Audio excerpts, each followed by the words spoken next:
Hello guys, ভিডিওতে আপনাদের একটি আসলে গ্রামের যে কালচারগুলো আছে বা গ্রামের যে পরিবেশ আপনাদের আসলে আমি ফুটিয়ে বা আমার যে লং ভিডিও তার ভিতরে আপনাদের দেখানোর চেষ্টা করি। অবশ্যই আমার এই ভিডিওগুলো যদি আপনাদের ভালো লেগে থাকে অবশ্যই আমার পেজটাকে ফলো দিয়ে রাখবেন। আর আপনাদের আমি যথাসম্ভব এই গ্রামের পরিবেশের যে একটা কালচার সেটা আপনাদের তুলে ধরার চেষ্টা করব। অবশ্যই ভিডিওটা স্কিপ না করে সরাসরি দেখার চেষ্টা করবেন। বাতাসে বইছে মৃদু মৃদু হাওয়া, আসলে অসাধারণ। আর এই যে ফুলটা দেখতে পাচ্ছেন এটা একটা বনজ গাছ, এটা বনের জঙ্গলে হয়ে থাকে।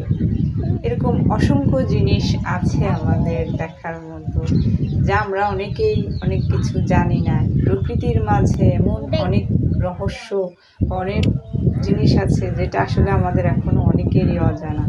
আপনাদের এরকম ভিডিও বা এরকম প্রকৃতির উদ্ঘাট জিনিস যেটা আপনারা কখনোই চিন্তা করেননি বা কখনো ভাবেননি যে এরকম জিনিস আমরা দেখতে পাবো, অবশ্যই আপনাদের এরকম প্রকৃতির এরকম উদ্ঘাটক জিনিস আমি আপনাদের তুলে ধরার চেষ্টা করব, অবশ্যই দেখানোর চেষ্টা করব। অবশ্যই এরকম ভিডিও বা এরকম প্রকৃতির দৃশ্য যদি আপনাদের ভালো লেগে থাকে অবশ্যই আমার পাশে থাকবেন এবং আমার পেজটাকে ফলো দিয়ে পাশে থাকবেন। আজান দিছে 5টা বাজে নাকি দেখেন তো।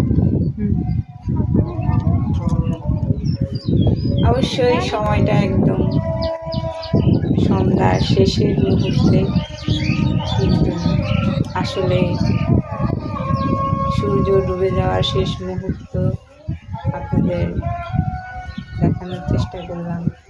আর এই যে গাছটা দেখতে পাচ্ছেন, আসলে এখন হলো কাঁঠালের মুছির বা কাঁঠাল ধরার সময় মুছির যে একটা গ্রান বাতাসে বইছে, আসলে অসাধারণ।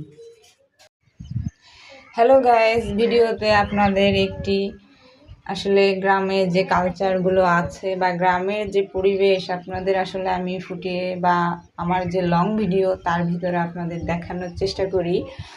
অবশ্যই আমার এই ভিডিওগুলো যদি আপনাদের ভালো লেগে থাকে অবশ্যই আমার পেজটাকে ফলো দিয়ে রাখবেন।